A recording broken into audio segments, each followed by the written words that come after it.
Now, one of the reasons that I like to do soapstone is when I did when I did granite, the most expensive piece of stone I ever did was soapstone. It was super soft. We had to flip it upside down because we couldn't really cut it and move it without it breaking, whatnot. And we actually epoxied a mesh to the back of it, then cut that up and then polished that into the edges, and it was still really hard to carry. We had to carry everything vertical with it, clamped to bars and everything like that, because had we ever just like tipped it down, like not even horizontal, but just partially, it probably would have just broken pieces on us. So very difficult to deal with. The cool thing with this is instead of, you know, the 180 to 225, you can do it at 55. You're the cheapest guy.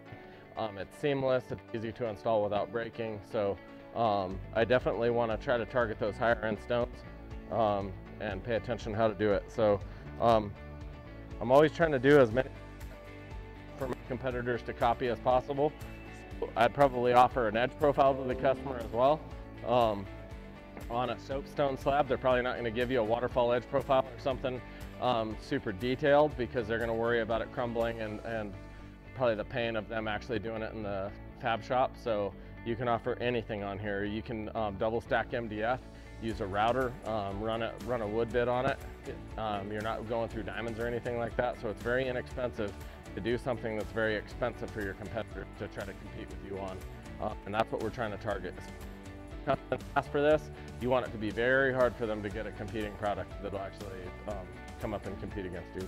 So if you want to, well, we're gonna wait to spray this until Dom does this. So we're gonna have to be patient for a little while, and I apologize, this is on me. I was supposed to mix this during lunch for you guys. If you want to, I'm probably gonna try to do something here. It's probably not gonna work, but.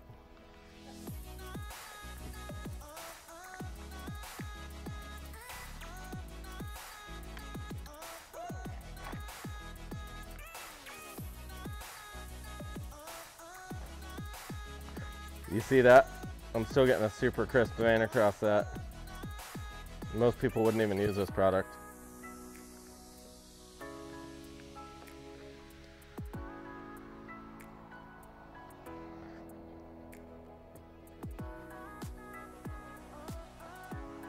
They easily torch that right into the piece too.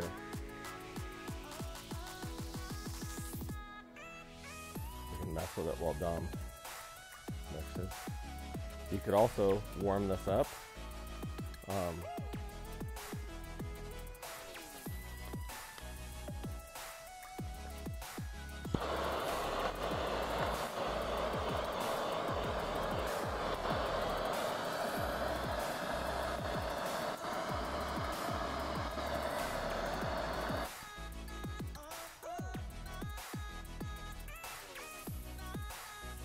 Now remember though, that's going to cool off quite a bit, and it's immediately going to thicken up and not be very workable. So if that's what you're looking for, that's perfect, but don't expect to be able to work that product for a long time. Now since we're sanding this, I'm not really that concerned with it.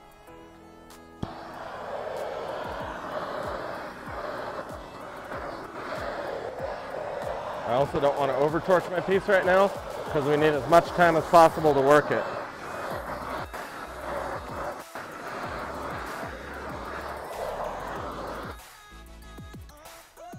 If you want to try adding some accents from your white from your last sample, you're welcome to do so.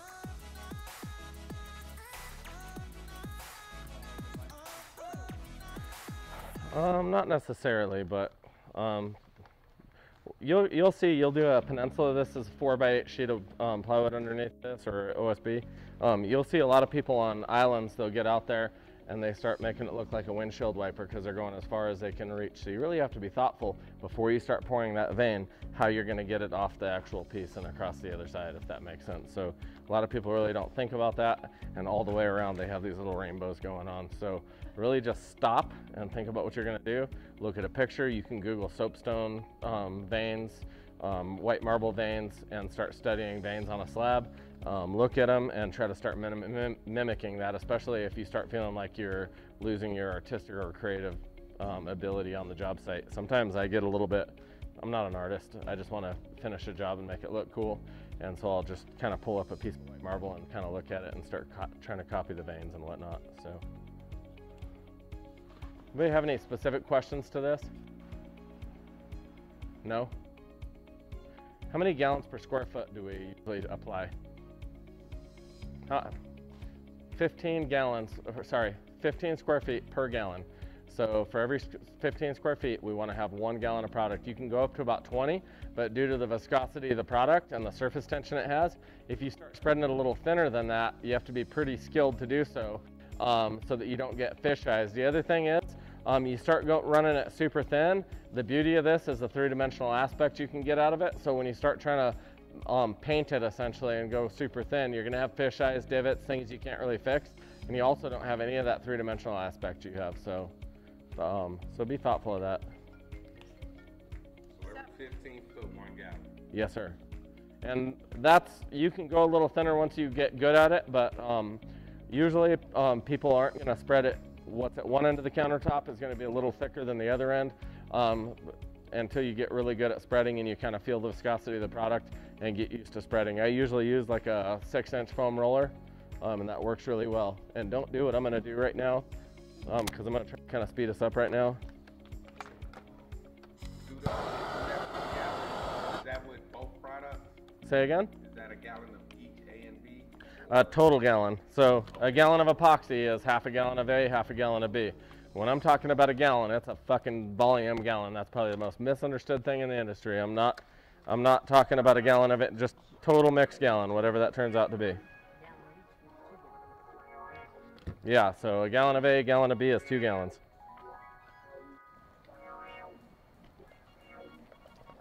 You've mentioned fish eyes a few times, which is a market term. Is it orange peel also?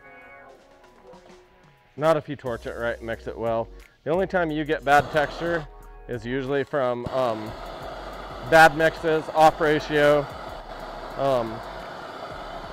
spraying it way too late. If you follow the instructions, it should glass out pretty well.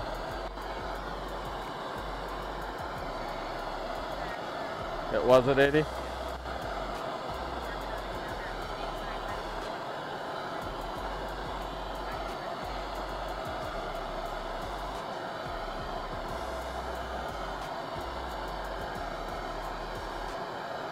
I'm just trying to get it to warm up. Do not ever do this.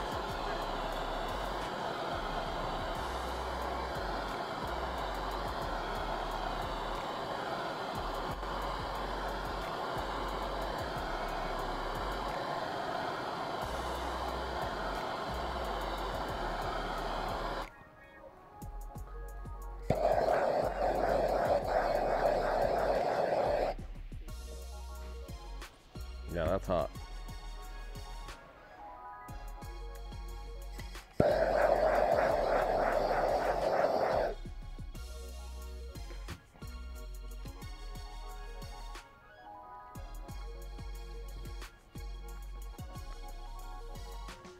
See what that is. See what we are now. Oh, here we are.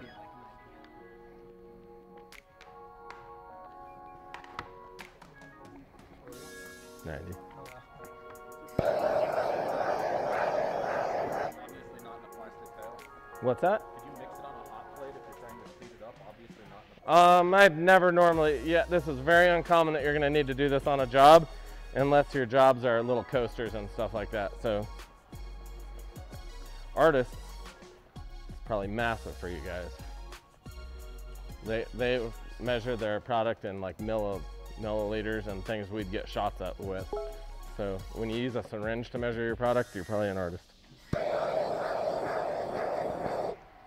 I got a message from a lady. She's like, I love your product. I use it. I teach classes. All I ever use is your product. I don't believe in anything else. We do art and we cover all of our art projects with your epoxy only. And I've been doing it for like 2 years. I'm almost done with my first gallon and I'd like to know where I could buy another gallon. And I'm like, I thought that was going a different direction when that conversation. You've had a gallon last 2 years.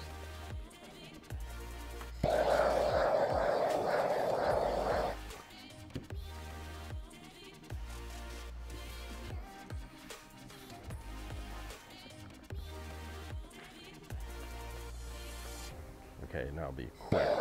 Pour it out. Don't miss anybody. Because I'm letting it. You probably had 100 and something.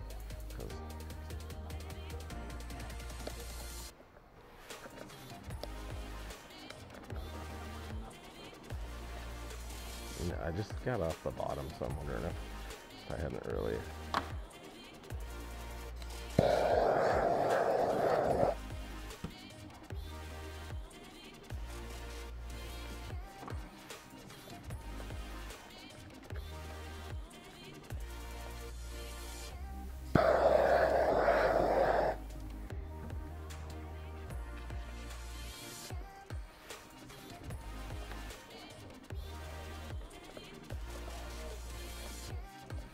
After you pour it out, you can play around a little bit, but you're going to also want to kind of let it solidify a little and get the viscosity you're looking for. So play with your other veins on and off the stick, and then start doing whatever you want to with this. Remember, same type of veins you did on your last one, you should just be more practiced and accurate now.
This will be completely different to work with than what you did before lunch.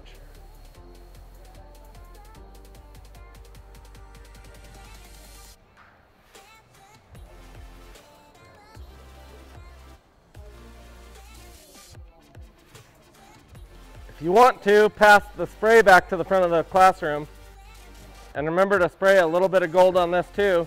We're really sanding this, so don't be afraid to go a little heavier than the one before, but again, we don't want to overdo it because this is not a gold sample. This is a little bit of rust and a soapstone.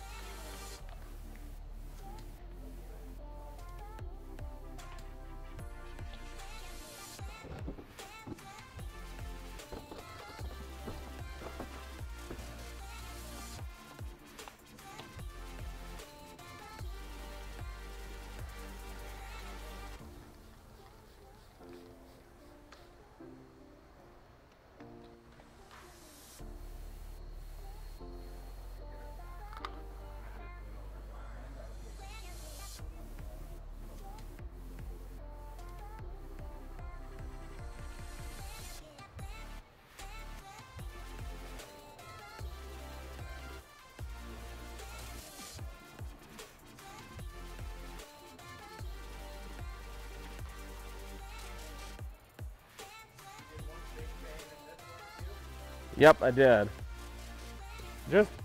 You'll never see a rock or a piece of stone that has all identical sized veins.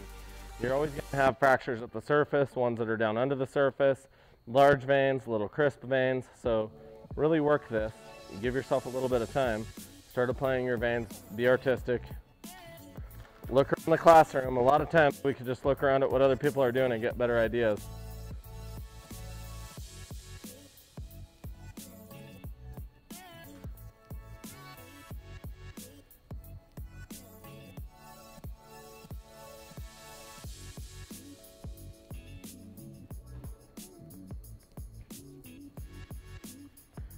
The one that was up there didn't have any trans in it, really. The one that was up there didn't have hardly any trans in it at all. Yeah.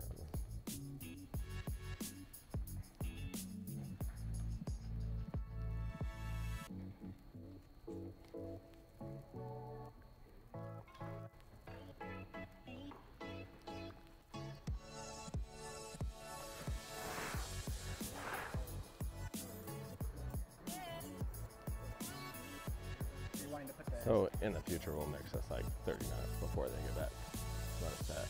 So, well, it's gonna blur all over and mix.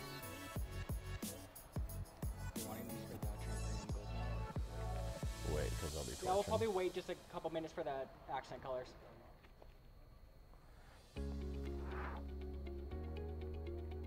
Take your time and let this set up a little bit.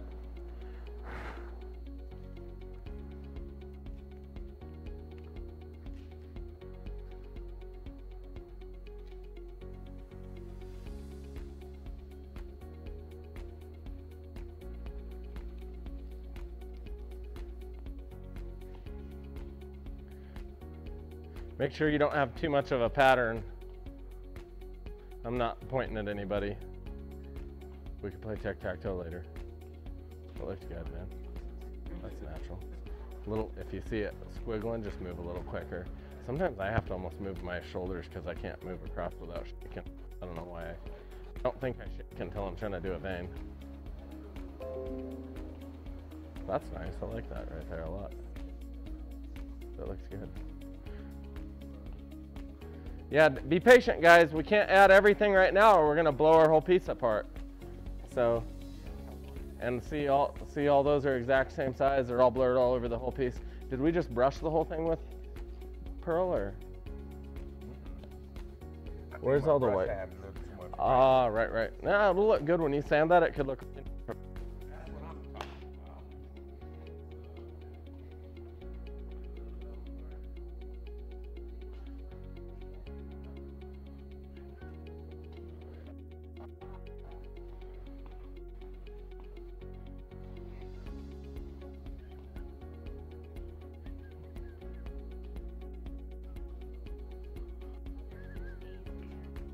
You're fine. That looks good. I'm more worried about the cum stain. I was trying to make it just not look quite like a, yeah, whatever you want to call it. Look.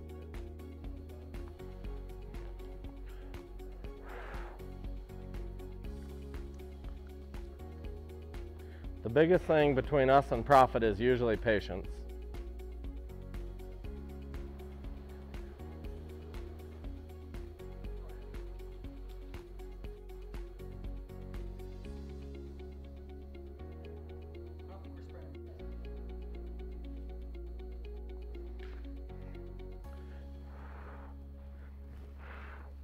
Remember, if you torch your piece too soon and too much, you're going to lose all your working time.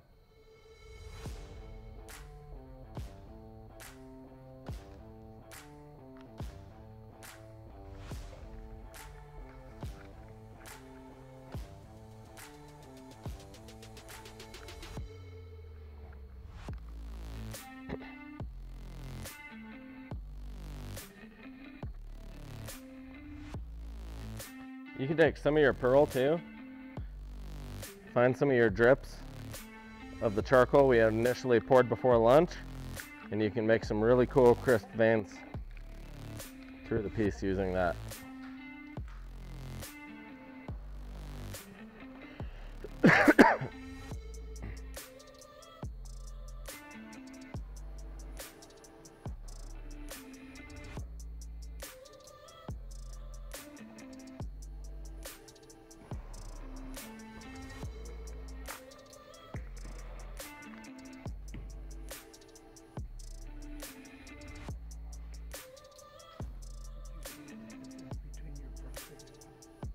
Between what? Oh, like usually just time, man. People get impatient and they rush through. They just have to put their veins down and then they never make nice stuff and they never make money. So if you want to make money, just be real patient with your veining.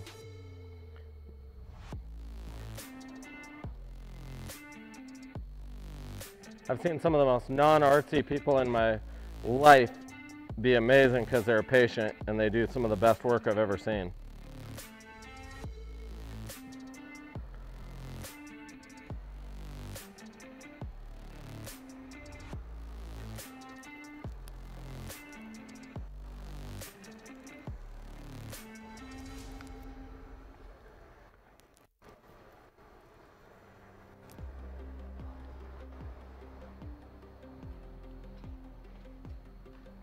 Remember, be careful torching too much on your piece itself. I know some of you guys are just torching your sticks, which is perfect, but yeah, see. Oh, it's the same. Oh, right on. We can go ahead and spray, guys. Your transgrade in gold, and then pass it back. And remember, just do like 30% and 30%. Don't cover the whole thing. And also remember, we are sanding a lot of this off.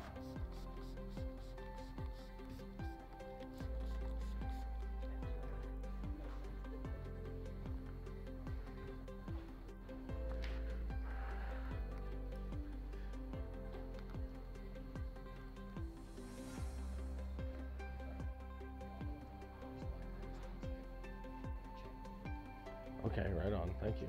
And that was okay normally, I just a little bit. Oh.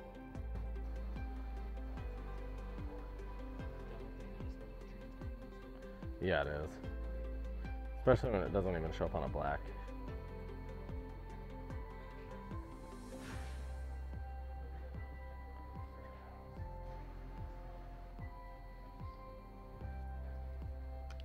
I'm gonna let this settle out a little bit, cool down.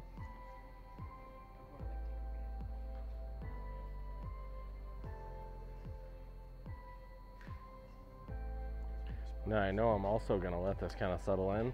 Then I'm gonna let all the alcohol evaporate. I'm gonna torch it, and then when we sand it, it's gonna cut and more do a bisected section of almost like a rock that you open up.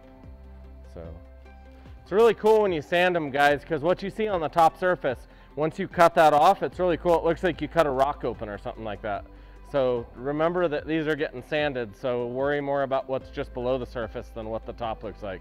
So a lot of the green and gold that are sitting on top is gonna be gone, but you're gonna get kind of like a cut geode look out of it. So you can work on stimpling some of what you do in to the surface and do just about whatever you want to. Just try to think about that so you can watch when you sand it to learn what happens. Should we spray this again? Yeah, and what I see there is all that's exactly the same size. I'd probably put some really sharp, crisp little veins through it too. Some really straight stuff. Same with yours. Little ones like what he did, how he has a real small, Okay. something that goes contrary to everything else.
Sorry.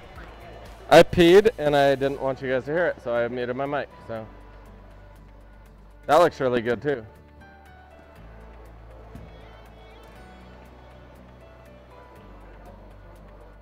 And a lot of this, when you cut it, it's gonna look so cool.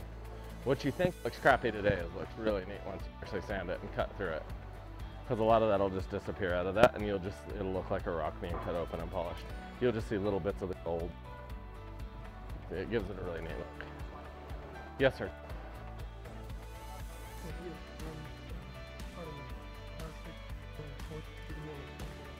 Yeah, and I mean it is a sample, so you'll sand some out, but don't worry about it if it's not perfect. I really like that. Less is more. If you want to get paid, you never get paid.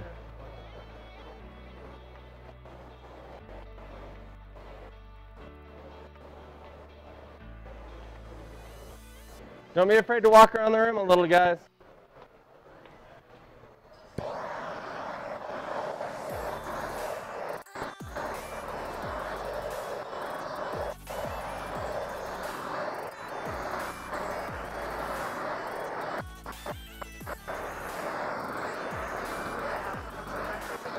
Huh? No, I'm not going to. I'll just leave this.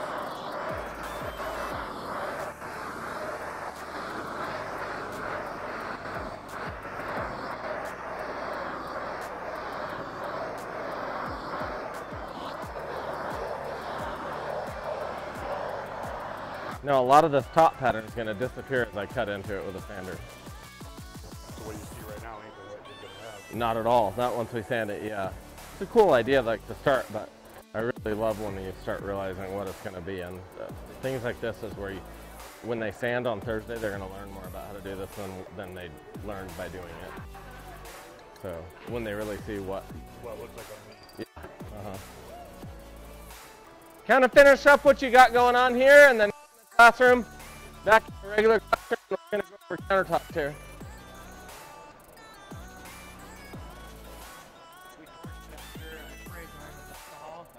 I think there's still, you still have quite a bit of alcohol there. Am I going to torch it when I'm Yeah.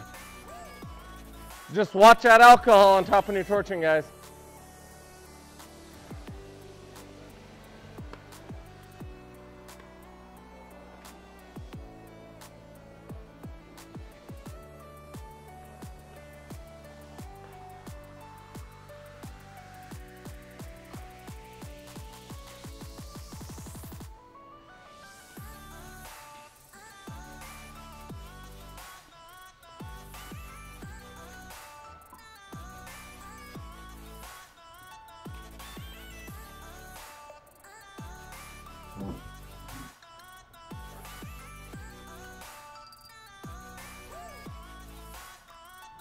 Sam's Club. Oh, those American Furniture. Yeah, there's a good store down there, I think.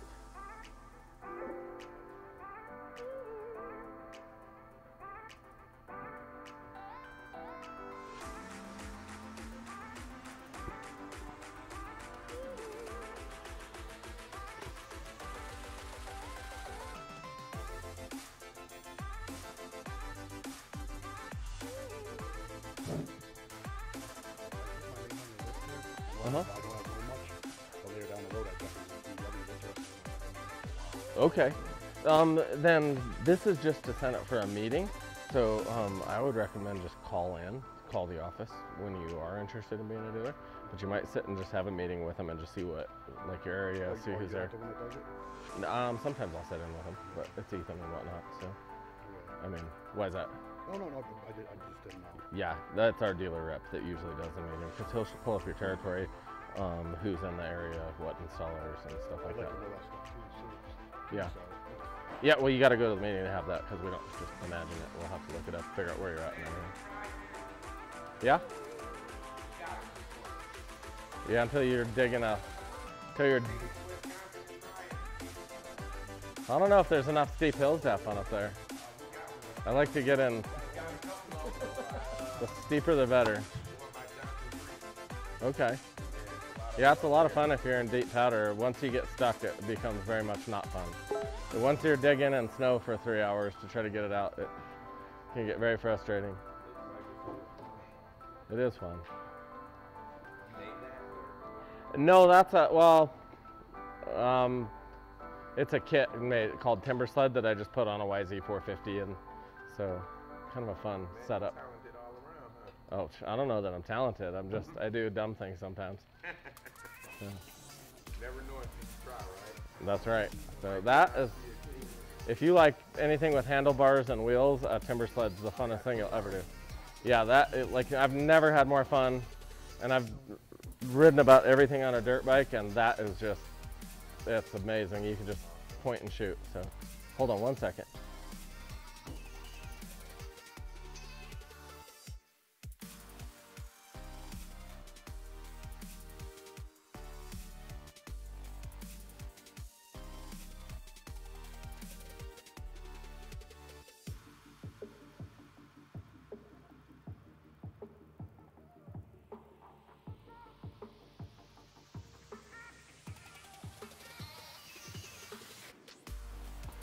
Yeah. All right, so who here would like to cover their Formica with epoxy? It's a shitty looking job, and it's not gonna look good, so I won't teach you how to do that. So, who understands perceived value? Who's seen spray coatings on countertops? Who walked in and saw a sprayed countertop and was like, that is classy as hell. I would love that in my house. Anybody? Yeah, just real question. And a lot of people get into this market and they struggle, and a year later they tell me, hey, I'm really having problems trying to bid very high. I'm stuck bidding 25, 35, 40 bucks a square foot. I'm losing all my bids over $35 a square foot. And I start talking to them about what they're doing. Same with flooring guys. You know, hey, I'm losing all my bids. What are you bidding? Well, I'm bidding garages. Get the fuck out of garages. You're in the wrong part of the house. What are you doing on countertops? They start telling me I'm going over Formica. You have no perceived value. I don't care what you do to a piece of Formica. I'm gonna walk in and be like, that's Formica. How much did they charge you? Oh, 55, 75, whatever, per square foot. You got ripped off. So I'm gonna go over a little story. I hope Jim Peregrina's watching. So I started a small install company, of course, and it kept growing in this area. And there was a gentleman in the valley, I won't name names, his name was Jim Peregrina, and he owned a couple of stores in the valley. And for some reason, he viewed me as a huge risk. And I have no clue why, because he had, you know, two of the biggest install shops in the whole area. He owned a big place up in Glenwood Springs as well. And I was this little dude that most of my work wasn't in his territory. I was never competing with him on bids. He fucking hated me. Every time I went in somewhere, he would lie to contractors, tell them, hey, Levi was my employee. That's when I heard that he's my employee. He's trying to quit and steal my jobs from me. He heard about this through me. Thank God he was dumb. He went and told a contractor that happened to be my friend for a long time that was like, dude, that Jim guy you were telling me about called me again and tried to do this. He went to interior decorators and tried to tell them that. He did anything he could do to bash my name.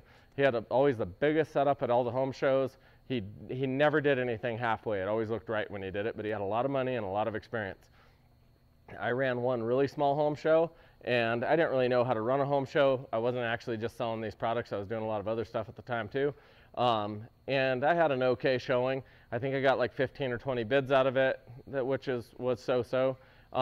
He would section off 4 to 6 spots, huge area. It would have cost thousands of dollars compared to anything I was doing. And one day I was showing up to the next year's home show after I'd had kind of the small one the year before, and I was like, I think I know how to do this right. But my one fear, because he'd really kind of targeted me the year before, and he had his little salesman walking through my booth trying to be condescending and whatnot, which I like that. I love competition. So, and I'm doing all my setup for this next year's home show, and I'm looking, and his booth isn't there. And I'm like, what the shit? Like, where's his home show going to be? Where's his booth?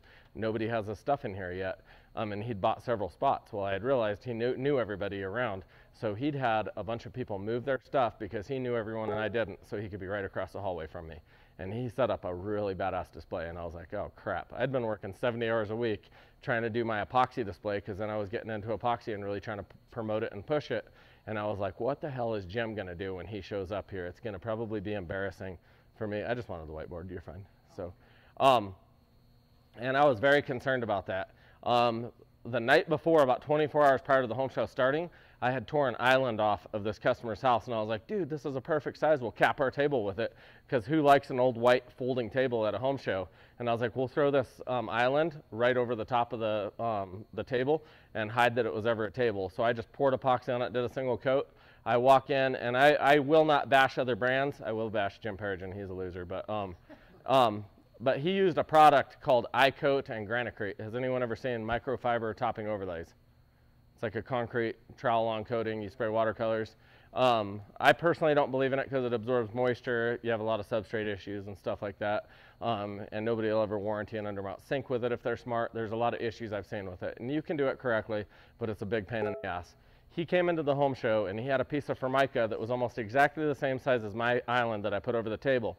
So he had his little cap for his table, and it was raw Formica with a really clean line, and it showed where he did his little brush bond coat, and then another clean line. It showed a troweled, like, decorative figure-8 coat. Then it showed where he rub bricked it. Then it showed the next line where he watercolored it, and then epoxy. So he had like 7 steps. They were all super clean, and I thought, man, and everything at his home show was just clean. All weekend, and I was bidding at 55 was my starting square footage price. And all weekend, I just kept hearing people be like, dude, do you see that shit over there? I could do that myself. Like, you just look at it. He was just troweling stuff onto Formica. I wasn't telling anybody how I did what I did. So all I was explaining is, I sell countertops. Would you like us to come out and bid your countertops? And I always bring this up. Has anybody ever had a girlfriend, but they had a girlfriend before that they learned how to do things with, but they didn't share with their new girlfriend where they learned it, right? Or boyfriend. Girls know tricks too. And that's kind of less history, more mystery, right? So you don't need to learn to know where tricks came from. They just appear. So that was what I kind of likened this to, is my customers were walking in and seeing a finished product that they loved, and they didn't have to know how it happened. His customers were walking in, he was bidding $28 a square foot, not 55, and they're walking over to my booth saying, can you bid this? That looks like some crap I could do myself. Now, with that being said, he wasn't an idiot, so I knew he wasn't failing at whatever he did. I left that home show with like 85 or 87 bids, and he came over and threw it in my face because he thought it was really impressive that he had 12 bids just from that home show. And I was like, wow, holy shit. That really taught me something as a young guy. I think I was 28 or something at the time. And I was like, holy crap, how in the world did I just beat this guy? And I think it came down to 100% of perceived value. The perception of value. I had it, he didn't. And I was not always the politest guy. I had a lady one time, I was in her house doing granite, and she was like, why did you cut it there? Why is the joint there? Why is it an angle there? And I said, hey, do you want a job? And she was like, no, I don't want a job. And I was like, then stop asking fucking questions. I don't have time to train you. So I wasn't always the best people person, I can admit that. So, but she did shut up and let me work. So it really worked in home shows to not broadcast all my secrets. I believe as soon as you go over Formica, you just told all your secrets. It's nothing but a cheap coating over Formica. You know that 4-inch, and now this isn't like a flat sheet of Formica or whatever that's built in place. But every time you see that 4-inch backsplash, does everybody know what I'm talking about? Yeah. Forgive my art or lack thereof, guys.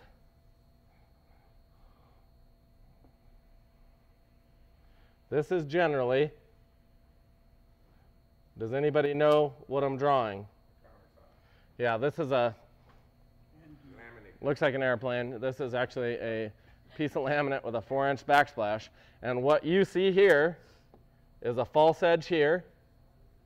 Then this is a 3/4 inch strip that's just right on the face of Formica to make it look like it's 1.5 inches thick, because your standard countertop is 1.5 inches thick, right? So this is 3/4, this is 3/4 to here, if that makes sense. It goes to the back, there's a little spacing block here, little false edge at the top of the backsplash here. So should we just cut these off? Who thinks that would be a good option? You guys all think that would be a great option, but you don't want to say it because I just made fun of your last idea. I thought this was a great idea, so I went in the house and I cut these all off. Well, what happens is the actual Formica starts curving from back on the actual countertop, because it is rolled up onto here. It's not just like a hard 90 right there. Does that make sense? So you actually have to start cutting out here quite a ways, which exposes a bunch of particle board, and they use the cheapest damn particle board they can possibly buy for this. So you end up trying to Bondo right up against a wall. But what happens when, and I'm getting pretty messy here, this is your wall, right? Shit, man, that is fucking, I promise I was not the one that smoked weed at lunch. They're like, we know the one that's high now. So.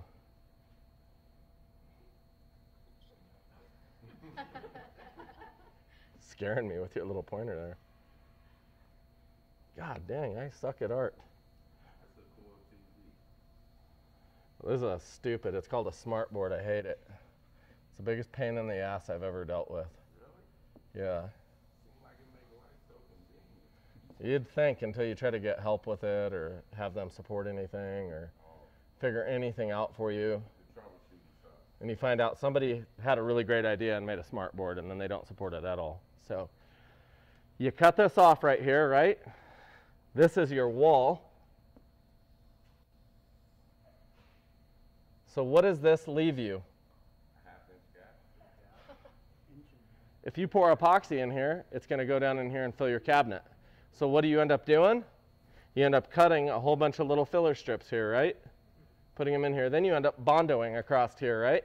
Have you ever sanded with a DA sanded Bondo right up against a wall? Anybody in here? And vibrating off the wall, and you still have this just stupid, tough to make look good transition into your wall, right? How much is MDF per sheet where you're from? 17. Where are you from? Wisconsin. That's probably about $32 a sheet. Texas? Yeah. Yeah, your cheapest you're ever going to see is about 29 up in the Midwest, or the Northwest, sorry, and it gets more expensive the further from that. But you can always figure per sheet is about $1 per square foot, right? So if you're losing part of it because of your measurements, which we'll go over later, and you're double stacking, you're not doing a false edge, and you're building all new, you're going to be out about $4 per square foot. Now you can give the customer anything they want. They don't have this edge profile. You go down to Home Depot or Lowe's. Anybody know what a panel saw is? You drop a sheet up on this panel saw and you roll it through on rollers and it cuts it absolutely straight. A lot of guys here, who has a portable table saw you can take to a job? Everybody does. Who's pushed a sheet of MDF through a portable table saw in front of a customer's house and then let it balance in the middle and tried to walk around to the other side and not let it hit the blade? So it's badass when you call them up and say, hey, can you rip me down? MDF is 49, it's not 48, it's 49 by 97. So you're going to end up with your 25-inch cut, because what are cabinets? The front of your face frame? 36. 24. From this face, right here, to that wall. Now, this isn't accounting for cabinets that are set straight on an uneven wall, but in a perfect square world, this is 24 inches, right? So to have a proper drip edge, because you have a 3/4 inch thick drawer face, right? You're going to want to slightly come out past that. You're going to be about 25 inches from here to your wall, right? Does that make sense? So 24-inch cabinet, 25-inch sheet, which leaves you with 24 inches, right? You can take that and cut it up in case you do ever build these with a false edge, which you can do. If you notice over there by my sink, that's a false edge on the front of that at the bar. Then over here, it's double stacked MDF. I routed this closest edge. I shot a piece of trim on the next edge, and then it's a false edge double stacked just like this on the next bar. And all students have done everything in here. That's why it looks so shitty. I'm kidding. That's why it looks so good. But you could take those and rip them up and rip like 2 3/4 inch strips. Now, why is it important how wide you rip these strips if you do a false edge? No, but you're close. Undermount sinks and stuff like that. If you just have, if you're going to mount an undermount sink, you do need to make sure that whatever your overhang is, say you want a 1-inch overhang and you have a 3/4 inch face frame here, you want to be this exact distance. You don't want your false edge coming too far up underneath the cabinet, or when you go to mount an undermount sink, that lip on the undermount sink is going to hit that false edge. Does that make sense? So just be kind of thoughtful of that. But you can use your scrap, and who cares if you have a little bit of scrap and you have the correct overhang and everything on your cabinets. The other thing you can do is a lot of times you'll be in a house, and how many times I built what was there, or I built what the customer asked for, and then I started asking the customer, I'm like, I noticed your overhang at your bar is like 8 inches. You can't put your knees under there. We could run 16 inches without any corbels or supports like that with epoxy. So how about we run on your island here? Maybe you had an island like this where you barely had seating room. Maybe we run our new top out on one end to extend your seating. Maybe we do a cool radius here because you have archways in your house. Now your granite guy hates you because you just for free, you already had a 4x8 sheet of MDF. You were already going to cut it up and lose a drop. Why not do something that's just going to, when that lady goes, well, I'm going to go check what real granite is too, because her husband probably picked epoxy because he cares about cost. And then she's from Grand Junction. She's probably a stuck-up bitch and thinks she's fancy. And she's going to take this all over town. And unbeknownst to her, you added a free, but by the way, if you're from Grand Junction and you're in this class, you're not who I'm talking about. So the ladies I'm talking about would never come here and learn to work. So, and you offered a nice edge profile that all the granite guy sees is that just cost him $20 to $30 per linear foot to cut and polish, and the time, right? And then the inconvenience of wet polishing or dry polishing or whatever his setup is, right? And you ran a router down it and poured epoxy over it. So be very thoughtful. I add all kinds of shit to try to fight in an area where your enemy has a hard time fighting. And this. Tear out your countertops, your old Formica countertops. Who's done a tear out on those? Who took more than 10 minutes tearing them out? Most of the time. It's very uncommon that Formica is hard to tear out. You pull your top drawers, right? You pull your drawers out, and then there's little corner blocks in the cabinets with screws going up, pulling the countertop down. There's in the front and the back. Start pulling those screws out and start separating and feeling. You'll start picking up that countertop, that Formica countertop, and feeling where it's loose and where it's not. If it does have that rolled edge, take a razor blade, cut along the top edge there really quickly to cut any caulking so you're not peeling drywall back. People always ask me how to patch stuff, how to fix it, and I just say don't do it in the first place. The best way to patch drywall is not to fuck it up in the first place. So, so that's a really simple thought right there. Anybody have any questions on this? Now, what I've learned multiple times and from customers that have tried to go against what we try to teach, which is fine, do whatever you want to do, the time it would take you to rip filler strips, fill all this, Bondo it like 3 times, try to sand it and get it smooth. You could have easily ripped this out, given the customer all kinds of options on edges, overhangs, everything they wanted, and had everything way sturdier, knowing exactly what was going on with the decking. The other kind of thing that I want to bring up, what's our temperature resistance on our epoxy? 90, that would be scary. You'll leave your window open in the summer and you're like, fuck. So, 500 degrees. What's boiling water at sea level? 212, right? So you have 500 incidental heat contact, right?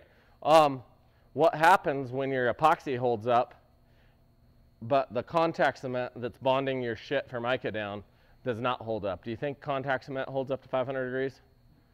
It doesn't at all. What happens when Formica gets hot?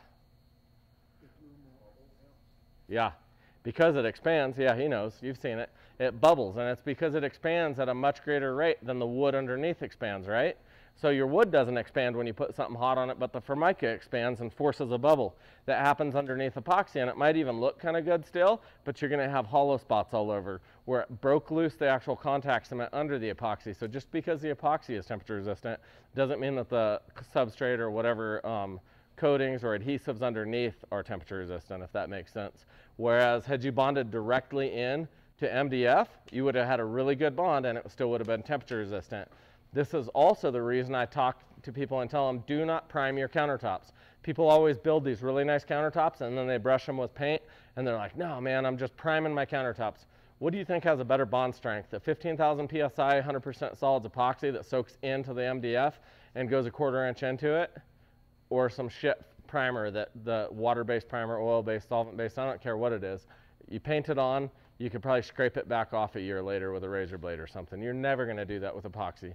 So your epoxy has a better bond strength. The only reason we prime our front edges is because some people, and I'm not one of them, have problems trying to coat with the color over the front edge and it not blocking color. It usually blocks color, but they see any transition from darker to lighter, if that makes sense. So I'll just paint gray with our prime coat up over that front edge. And I keep it only to the edge where a pan's not going to be, because wherever a hot pan may be, I want that, I don't know what the fuck I'm doing here.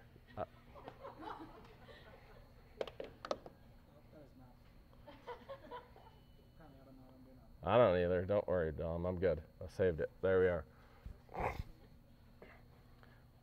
wherever my, oh, and look at that, somehow I even erased half of it. That's awesome.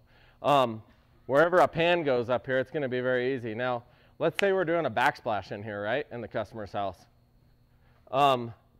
There's two ways to do a backsplash. We are going to go over wall epoxy, and we're not going to cover that now. That is a tool, and that's something that you can do some really cool looks. We have a lot of wall epoxy here, but usually that's a tool for when you can't access the job or the size or the shape, that there's some limiting factor that you can't do with just pouring epoxy. You're going to get a lot more natural, quick pattern by just pouring epoxy. That whole panel in front of our bar, we poured it all straight on masonite that's been glued and double stacked. A class did that, and the next day they just shot it to the wall. Now, the last class, I'm sure you're watching, dude, somebody said what a professional they were, and that they noticed how we used T25 screws under there and what a shit job the bar was. The reason not everything in here is perfect is that bar's been poured about 4 times. 2 different classes did that table. This floor's been poured about 5 times, this floor about 4 times. So not everything in here is meant to be permanent. That's why you see some of the fabrication methods we've used. So I got this whole fucking review about how I'm so professional, I noticed you didn't do this to my standards. Well, it's a class. So such is that bar. So be thoughtful. Any questions on this at all, guys? Yes. Yes, sir. What if it's polyurethane already on the countertop? For? Like, just say you were going in to do somebody's countertop and they already have epoxy on it. Can you go? Oh, epoxy? You can go over epoxy, yeah. Just I would lightly sand it or whatnot. Sand it. So yeah. Is there anything you can't, other than Formica, that you can't go over? I mean, and if the Formica doesn't have that backsplash, I would pour over it if the customer didn't want anything different. Yes, sir. Metal's a good question. I usually am against it if it's exterior, just because the expansion and contraction is pretty great on metal. And if you can't get a mechanical bond from sanding it with like 80 or 120 grit, it's kind of risky, I think. So that's just, I generally go to MDF, and even if it's exterior, I'll just squeegee it on the backside and take my gloves and make sure it's all saturated. It's very inexpensive. I mean, probably a half a pint would do a 4x8 sheet of plywood if you're just looking to seal it up, and it'll be totally impervious to moisture. We do shower panels like that and everything. You can also use MedX, MDX, MDO. There's a lot of exterior grade products out there that are a little more impervious to moisture than just MDF. Yes, sir.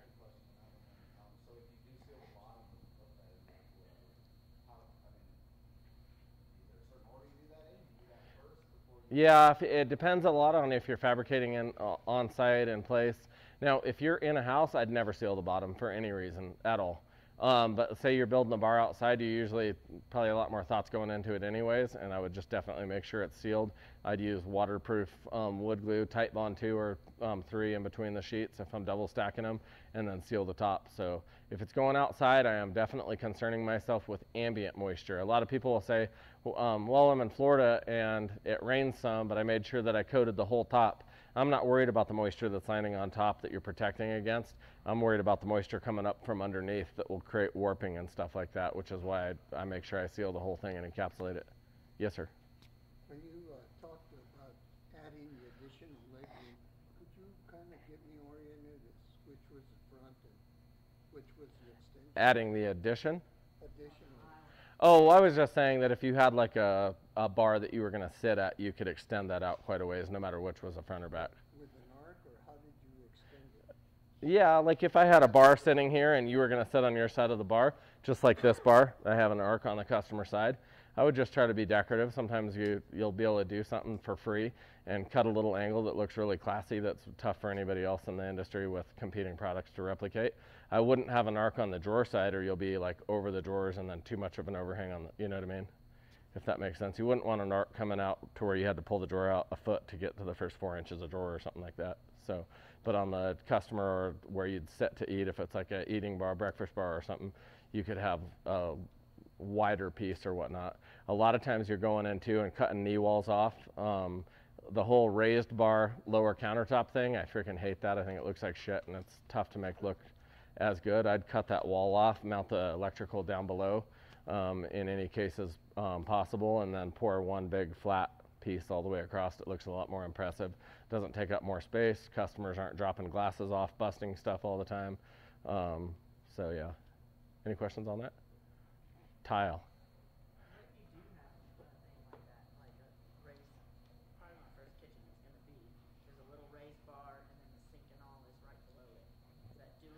Oh yeah, you can do it all the time. Pour the lower and then the upper, or remove the upper, so you can pour them both at the same time. And yeah, that's what we go over next too. So no, this is really good. So okay, so now we're gonna go over tile. Who has removed tile off of countertops? Who enjoyed that?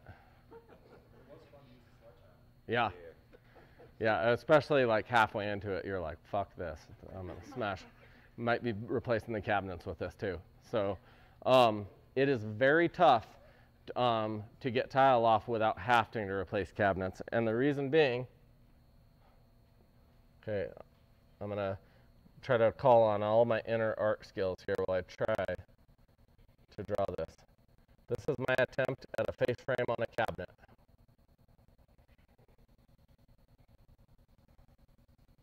Shit. It's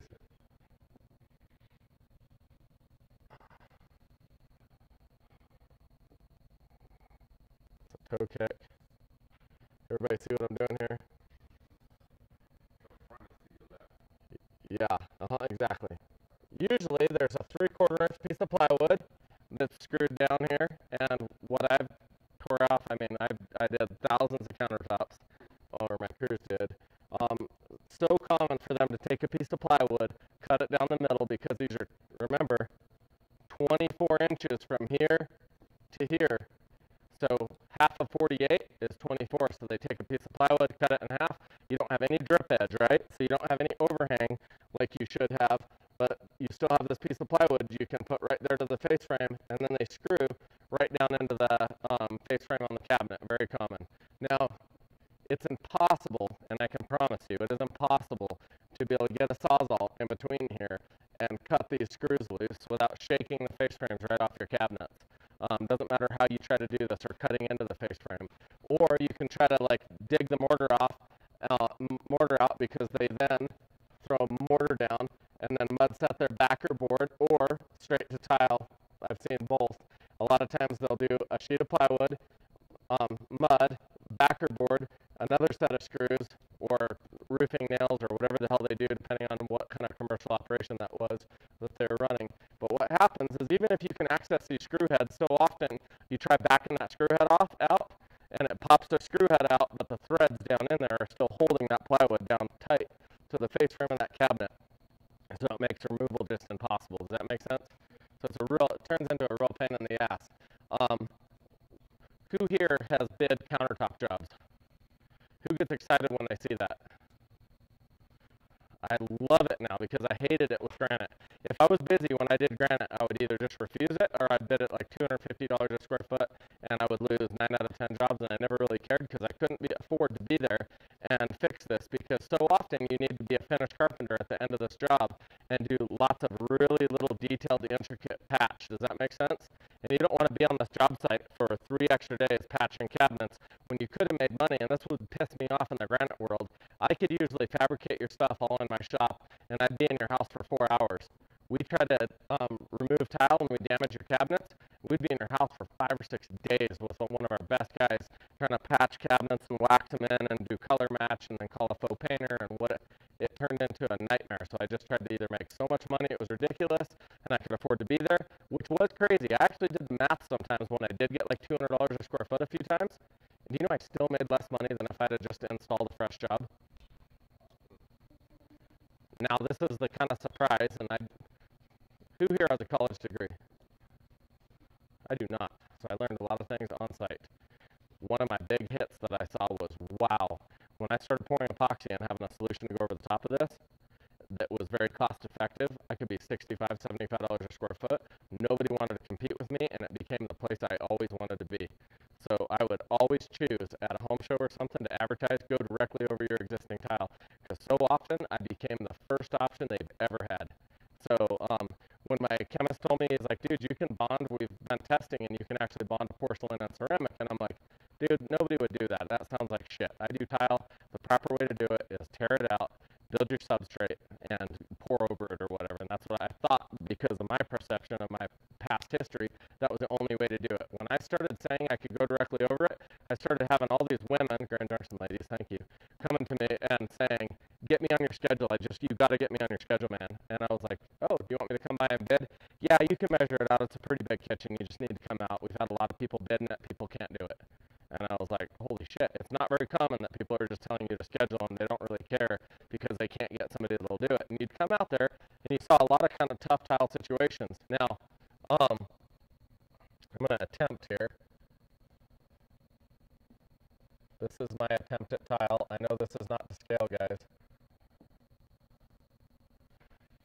Here's the tiled countertop, and because we're in Grand Junction, you have the regular drawer face, and then everybody here thinks it's super classy to put oak on everything. So they shoot a little piece of oak to the front face right there, right? You don't have a proper drip edge. That's 3/4 of an inch, that's 3/4 of an inch. It looks okay at best. A lot of times your actual drawer face will still barely protrude from the face of this trim that kind of picture frames a tile in. Has anyone ever seen that? Yeah. So what do you have here that you could do that's simple to you guys that you think you could pour to? Yep. I go down and I buy a piece of trim with whatever edge profile I want, or a square one that I cut whatever edge profile I want with a router, and I shoot it with an 18 or 16 gauge gun right to this face frame and do exactly what he just said. And I usually, unlike what I just drew right there, I'll take a level and run it across here because tile's never level, and I will try to make it just flush with my highest tile. Does that make sense? You are not trying to create a dam. You're just wasting product if you do that. You're just trying to keep it flush. Then I'm going to run a piece of tape over this wood, and I'm going to seal this because if water will pour through it, epoxy will, and you don't want epoxy pouring between this piece of trim and pouring under your drawer face. So be kind of thoughtful when you do this that it is all sealed up. And I'm going to pop this up, just usually it's going to be 1/8 of an inch high or something like that, and then I'm going to run a piece of tape that I can peel back off, and instead of just pouring epoxy, I'm going to take and mix a bucket of epoxy. I'm probably going to mix about 1 quart, and then I'm going to add about 1 quart of 20-minute drywall mud, or 5-minute, 10-minute, doesn't really matter what it is, it's totally inert. I'm using it as a sandable, cheap aggregate. So with my mixed epoxy, that's a 1-to-1 mix ratio, right? Once that's mixed well, I can add about 1-to-1 ratio of gypsum powder to epoxy. Now, a 20-pound bag is equal to about 2 gallons, if that makes sense. So when you mix 1 quart, you can get 2 quarts out of it with the mix, if that makes sense. So it becomes a very inexpensive way to fill all your grout joints. Now, if I was to pour epoxy across this surface, everywhere a grout joint is, even if that was sealed grout, it would just flow right into the grout lines. When you have gypsum powder mixed in, I usually like to run it a little thinner and a little more thinner of a viscosity than peanut butter. And so it flows in, but your gypsum's going to set on top and be an aggregate that floats across those grout joints. And you'll get a very flat, level surface that you can sand any little unevenness off. And then you can go take Bondo the next day, or body filler or something if you have a really quick little patch, or spackling if you have a little more time, and fill any little spot patches that maybe did sink in. And within 12 hours, you can have this top totally prepped and ready to do whatever you want with whatever edge profile. And because gypsum and epoxy isn't going to make a nice, smooth transition, after you trowel this across here, this peanut butter mix that you made, and get it all smooth, you can even torch it out nice and easy. Then you peel this piece of tape and you still have a nice clean piece of wood.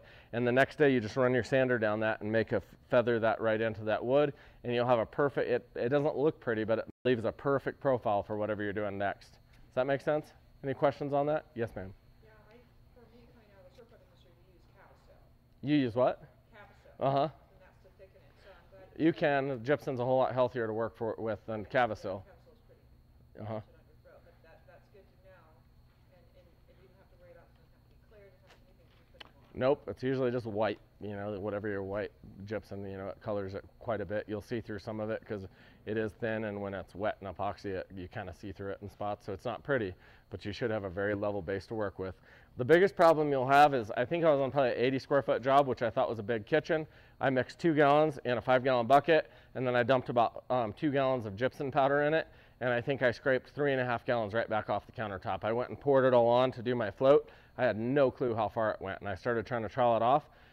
It does not take very much product to actually float this out, so save your money and pour that epoxy on top as a coating. Yes, sir? Now, when you're using the gypsum powder, is it a certain grade that you use, the 15, 45, does it matter? It doesn't matter because it's totally inert. It's not activated because you're not mixing it with water. You're mixing the dry powder into epoxy. Yes, sir. Yeah, and we'll go over that. We do that all the time on floors. So I use gypsum powder everywhere. So, and then you still get the bond strength of the epoxy without something like people will always put Bondo. It takes them 10 times longer to work with. It's tough to sand. They have all these little mixing times. It stinks. There's all these problems. Or they'll use spackling, which doesn't have bond strength to Formica. Or I see people mix water in their gypsum powder, and God rest her soul, and they trowel that all over the tile. Fucking gypsum powder doesn't stick to tile. So. And they're like, well, you said we could do it in epoxy. It's just quicker to just mix it with water, let it harden. Just because it hardens in 20 minutes doesn't mean moisture's out of it. And just because you got it to trowel down and kind of stick doesn't mean that it's not going to pop right off given 1 month's time. The epoxy in the gypsum powder will make it bond to the tile. Mixing it with water and troweling it down, even though it's easy, doesn't help it bond. So it makes a really nice sandable surface. Now let's say that you have one of those weird tile front edges, like I'm sure a lot of you guys have seen, where it's that front edge. Everybody's seen those, right? That's a little bit. This art's getting pretty crappy that I'm doing right here, so. But you guys know what I'm talking about, right? These always pop right off. If they're not put on with liquid nails, a lot of guys are sticking them on with the same mortar they're doing their top surface with. And there's a 90-degree heat transition, so it's expanding and pushing out, so it's always popping these off the front edge, and they're falling off anyways. I've never been in a house where you can't go around the kitchen with a little mallet and knock all those little front tiles right off. Run a piece of cardboard on the floor, grab a piece of cardboard or something, and run it there, because how many times have I had guys say, how do I fix a chipped tile? What did you do? I knocked my front tile off, and I missed one. I didn't catch it, and it fell on the floor and chipped my tile. You know how you fix tile? Don't fucking chip it, and that's not your problem. So, how do I get epoxy out of carpet? Don't put epoxy in carpet. So, throw a piece of cardboard down. One thing I try to reiterate, guys, is I really do believe that giving the customer absolute value, if you always watch the customer, it's probably their #1 investment they ever had, the most expensive thing in their life. I walk in customers' houses, I'd rather buy socks every fucking week and just overly respect a shitty customer's house. Just because you might have a nicer house doesn't mean it's not everything to them. I've gotten paid the very best in the poorest houses. Has anyone else had those experiences? How many of you guys have been in a customer's house that's not as nice as where you live, and they're like, hey, the check is on the stove? Because those people fucking work for a living. And what is that? Dirty hands, clean money? And those people have to go back to work to pay you. And they're not fucking you over. The bored-ass housewife that might want to pay you with something else is a waste of your damn time. So always respect people's property. I've had a lot of guys walk in and be like, oh, this is a shitty house. So they don't respect the customer's property. I'm going to put carpet protector down. I'm going to put cardboard on the front of their cabinets. I'm going to treat it like it's the frickin' Taj Mahal, because to them, it is. And I would never want to see somebody in my mom's house disrespecting it just because it's not like their house. So so be very thoughtful. That'll make you more money than almost anything we learn. Just respecting people's stuff. You'll start having people say, oh my God, he put carpet protector down even though my carpet was dirty, and they'll tell you, don't worry about it. Have you also had somebody tell you not to worry about something, and then it happens? Oh, you fucking worry about it, trust me, and they're gonna charge you for it. So always overly protect people's property and respect them. You knock all these off. Now what do you still have that you can shoot to on your average set of countertops? The plywood, right. So you still can shoot to that. Now instead of getting trim that's usually a 1/2 inch, you can get casing, and you can get very thick casing, or a lot of towns, even small towns, have custom trim shops, or you get a piece of wood that you like that has the correct overhang that you can shoot into this piece of plywood right here, and you route whatever edge profile you want. Now you just mix a little more volume of the gypsum because you're filling this little void that knocking the tile off made. Does that make sense? You're still setting it just slightly above the highest tile, and you're floating this all the way out. You're still taping off this piece right here so that after you float this out, you can pull that piece of tape off, and the next day you can sand this transition in with just a dual action DA sander. Does that make sense? Now this is just how you fabricate and get ready. Now once this is done, you can do what we've been doing over in the classroom. Any questions on this? All right, can we go to the house picture on that side? Yes, sir. There's all different kinds of tiles, some more porous and others. I've seen ones that are really Doesn't matter. Wash them with alcohol. The best way to prep a countertop is isopropyl alcohol. And don't just spray it down and wipe it off. Have a wet rag and let it really work in. You're going to get a lot of oil and grease and shit. The nicest houses have the dirtiest countertops. When you start cleaning them off, nobody has any clue how dirty they are until you start really cleaning with a clean rag using alcohol, and you're getting all kinds of grease, wax, a lot of tiles and stuff like that. People, you have no clue what they've been cleaning with, but you'll all of a sudden see it when you start spraying that down. Yes, ma'am? What about the tile that goes up the wall, like a backsplash? Then you have 3 inches or so of tile on the wall. Same thing. Yeah, I mean, you'd be building a piece. We'll go over walls and stuff like that. So, yeah, that'll be a little different, but we definitely need to go over that. That's something we'll cover. Ooh, I hope I don't have numbers here. Yeah, go to that one. That's all I need. Right there? Well, I don't know. Dom, you're the fucking brains here. There's a smiley face?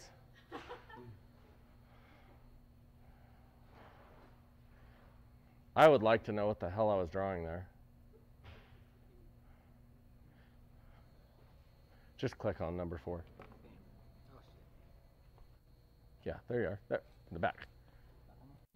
Nope, back the other way, I guess. Never mind that. I'll see if I can erase.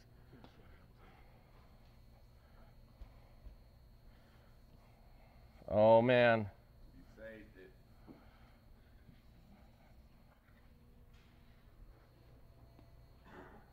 Go to the back to the list of all the stuff.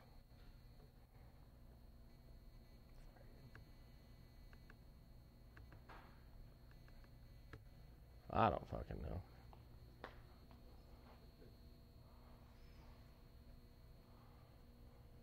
So is this the part you was talking about with the Just- TV? Yeah, just go back to where it's the same page. We'll figure it out, Dom.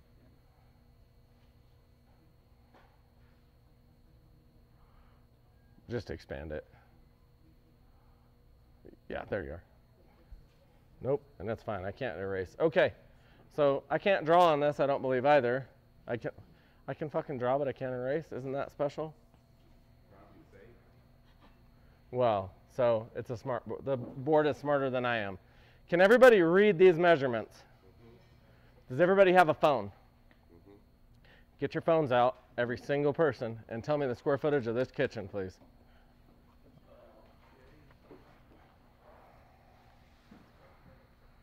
I'm going to do this with you.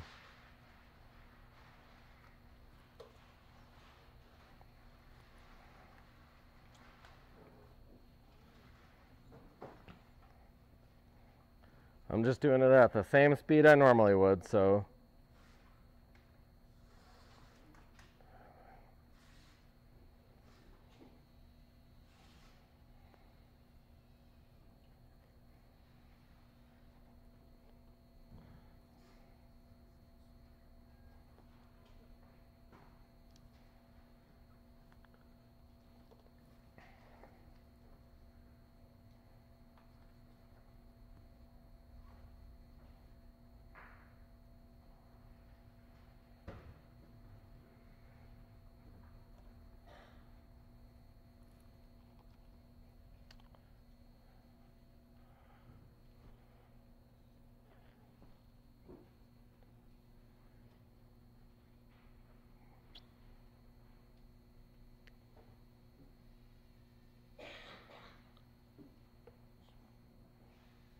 Is it just me, or does Scott look like the guy from Airplane, the movie Airplane?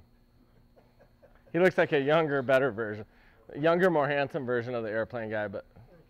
Leslie Nielsen you're talking? Yeah, that's Leslie Nielsen all the way.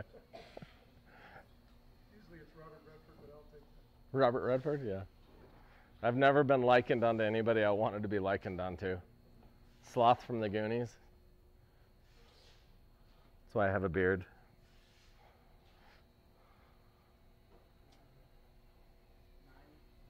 Don't throw out the number if you have it.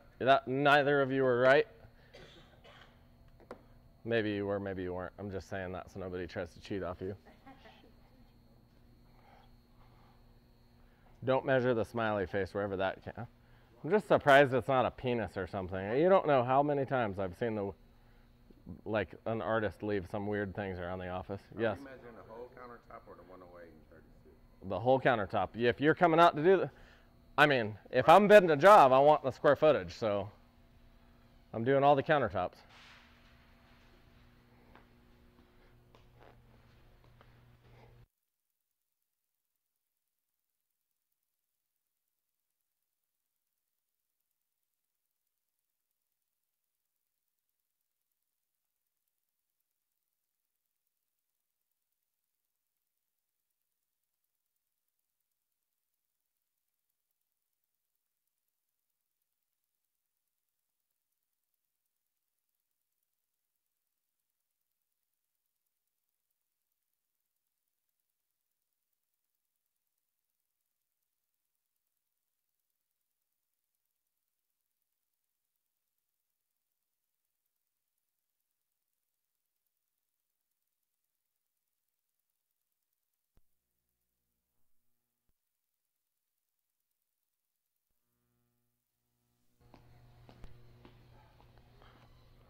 I'm back on.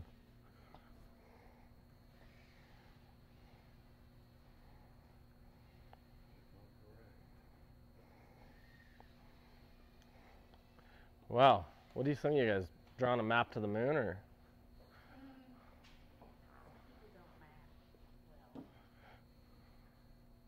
All right, time's up. Your customer now either has already said yes, or she thinks you're an idiot, and she doesn't not going to let you have the bid. Who does not have their measurements? Okay. Does not or does? Who has somewhere close to 50 square feet? Who has somewhere close to 100 square feet? Who has somewhere closer to 75 square feet? Okay, it's 89 square feet. Now everybody get your calculators out. We're going to make this super fast. When I walk in a house, I'm going to draw a very rough sketch of that kitchen. It does not have to be to scale. I see guys go in with graph paper and they're counting dots and shit. Like, we're not in kindergarten. We don't need to do that. I try to kind of get an overall view of the house, then I step back and I snap photos. I'm going to leave my tape measure setting on this back countertop. While I snap photos, I'm going to snap a photo with my tape measure down this way. With a new camera, you can, my phone camera, 21 megapixels or something like that, even an old one. There's nobody in here that's not getting at least 16 megapixels out of their camera. You can zoom in, check how many feet on your tape, answer a lot of questions like that. And then I'm going to write all my measurements. I'm going to run this measurement, my cross measurement. I'll get all these measurements, but I don't care if everything is to exactly to scale. So now have your calculators out. Does anybody not have their calculator? Do this.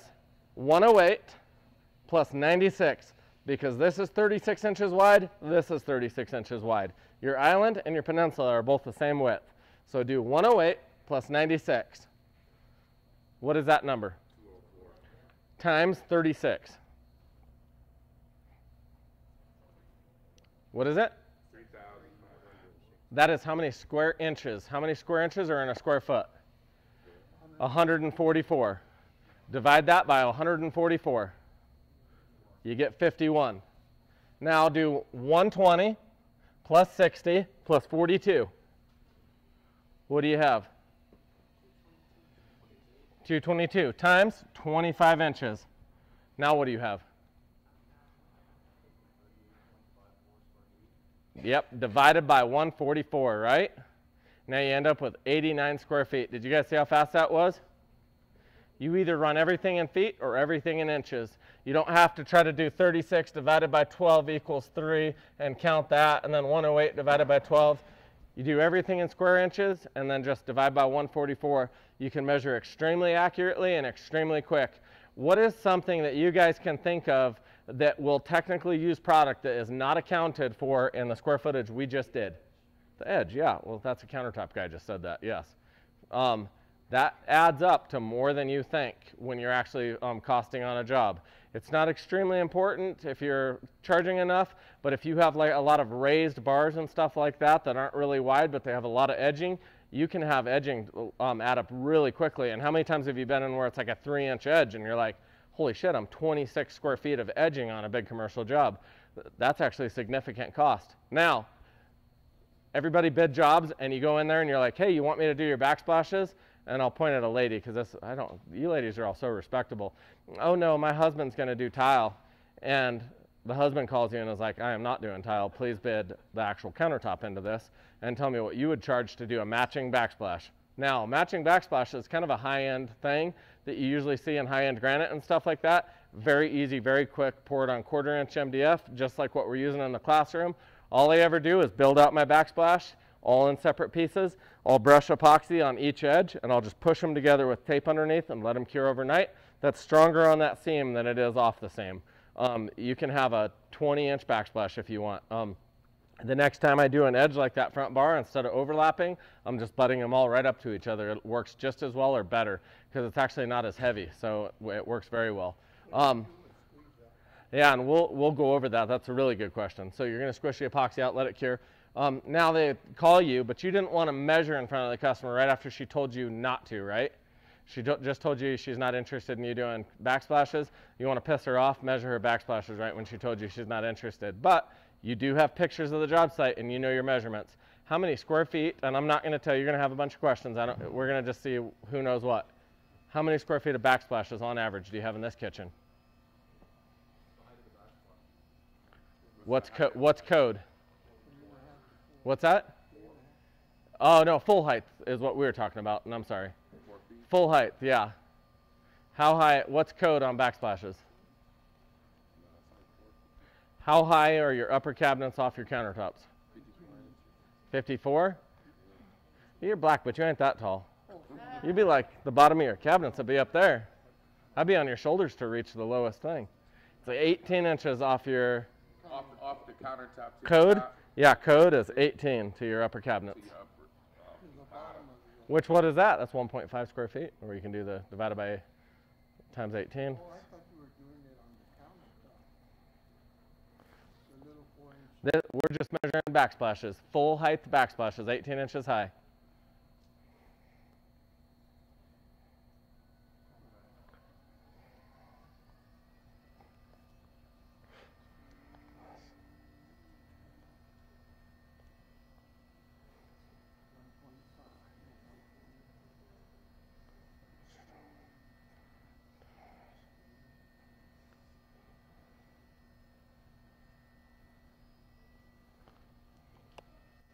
Who has the answer? What is it? How much? 32.25. Who has 32? Okay, get your calculators out. Your backsplash starts up here.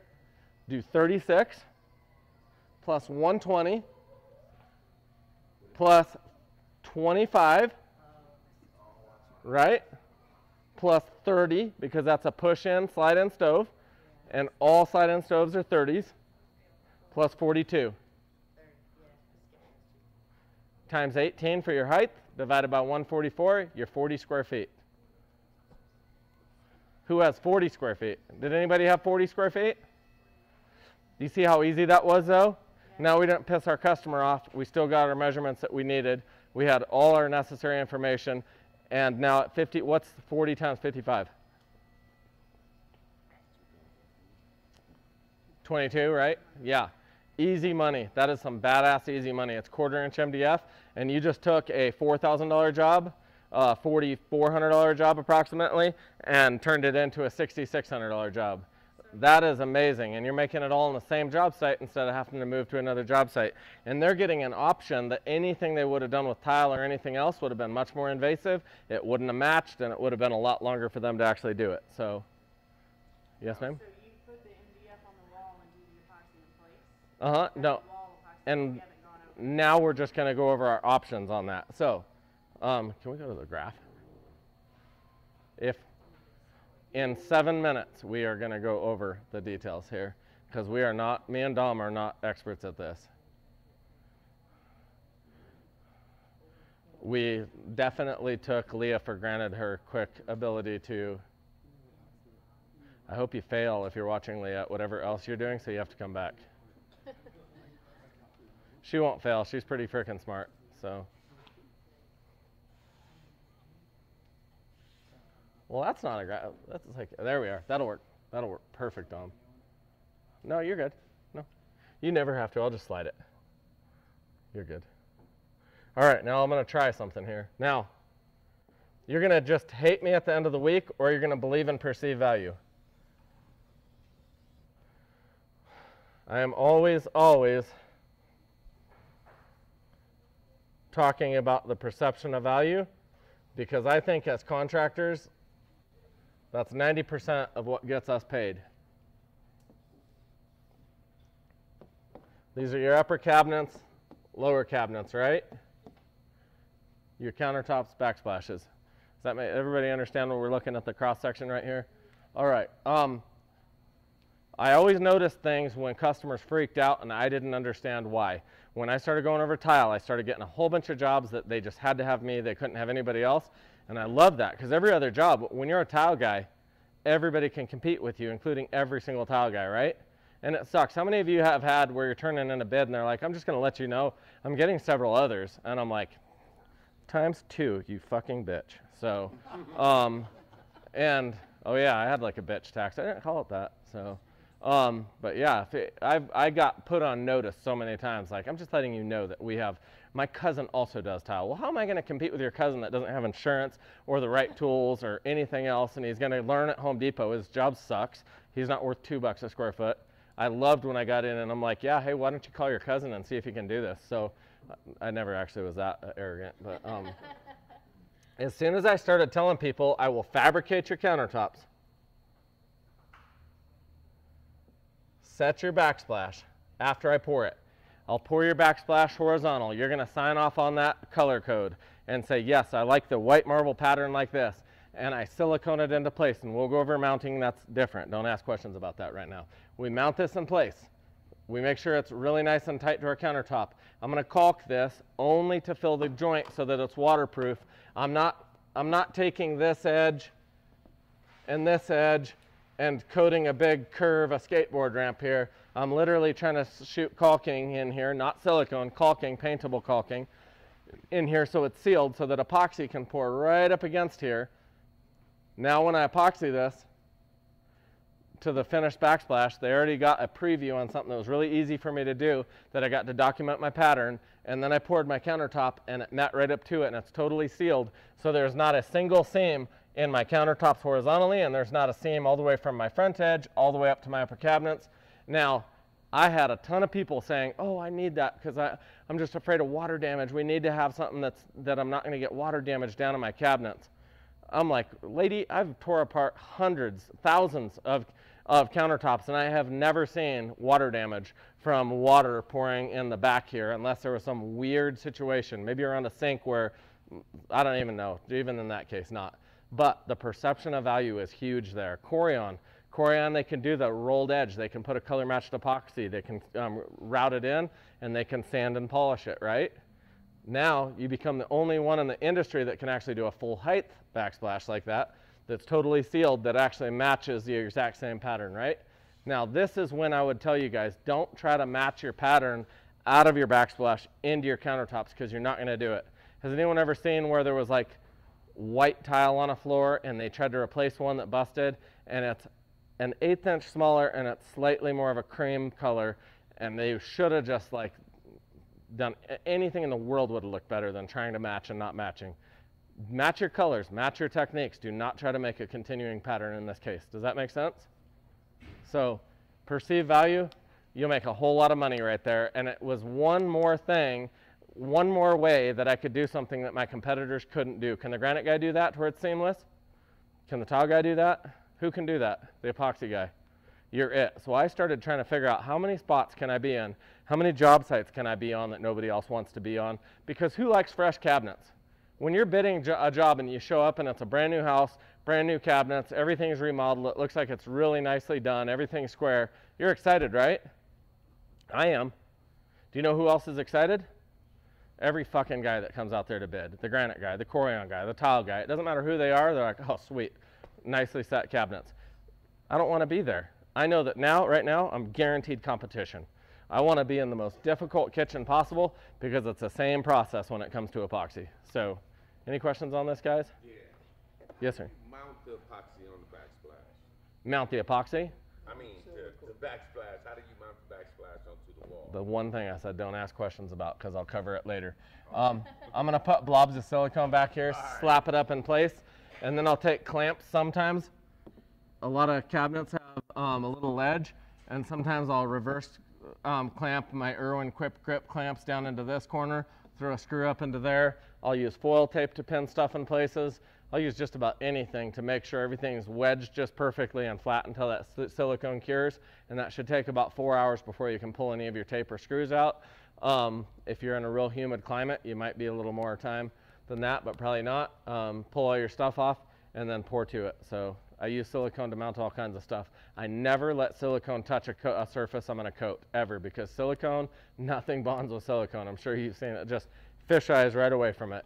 There's like this invisible force. I've seen where guys smeared silicone off on a floor I was doing, and the guy said, oh yeah, it got on my pants and I was kneeling down and I just wiped it into the floor. No matter what we did there, after I poured a coating, it didn't coat. I had to actually go back and grind that area with a diamond grinder so that the epoxy would bond to it. So, well, lucky you guys. It's a small class. We did finish a little early today. Be ready tomorrow. We're going to build some pretty cool stuff. Who wants to go? Yes, ma'am? Okay. I'm not going to go with you, but who's going to go out and do sightseeing today? Who's been over the Colorado National Monument? Yeah, he's going to give you a tour, so I'm just kidding. It's a great drive. It takes about probably an hour to do the whole thing if you stop at overlooks, however long you stop for. So, but there's a ton of them. It's very impressive. I've been in just about every national park in the U.S. It's probably one of the better ones, minus like Zion and stuff like that. You can hike if you want to hike. I don't really like walking if I don't have to. I'd rather ride a dirt bike. So, but get out and see stuff, or go smoke weed in Palisade and make sure you're sober by tomorrow morning. Yes, sir? Fishing. There is some awesome fishing around here. I don't think there's a ton right now that I can think of that's real low elevation. So that's not probably snowed in. Yes, sir? I don't know. Is there fishing seasons? I don't fish. Yeah. What's that? Sport fishing, right? But not just fishing, right? If you have a license, it's all year round? Yeah. I don't know anything about fishing. I grew up hating fishing. I don't know. I grew up in North Idaho, and I don't know why I couldn't stand it after a while. So, all right. Thank you, guys. I want to tell you guys, I'm really honored that you guys would spend this much time with me today instead of home with your families or at your job sites. I know you guys are losing money being here, so I hope that at least you gain value so you can make more money sometime. So I do take this very seriously, and thank you guys. I'm very honored you spent your time here today.